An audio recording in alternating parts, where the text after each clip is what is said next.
Susunod po na denied ng abogado ni dating Pangulong Rodrigo Duterte ay yung interim release.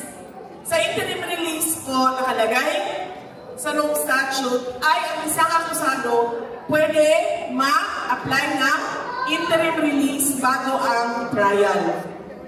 Nag-apply po si dating Pangulong Rodrigo Duterte. Medyo tumagal lang kami dahil nahirapan din kami humanap ng isang bansa na tatanggap sa kanya.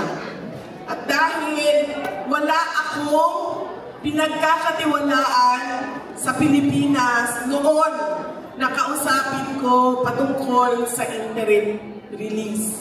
So ang ginawa ko, kinausap ko yung mga nakilala ko sa ibang bansa dahil sa trabaho ko.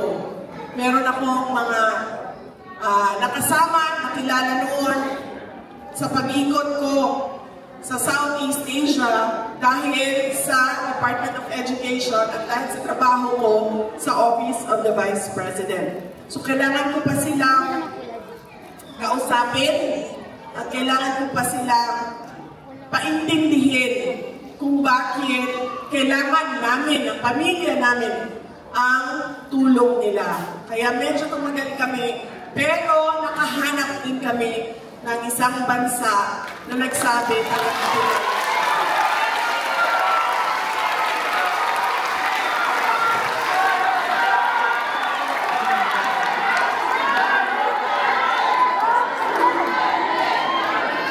Nakalagay po sa batas ng ICC.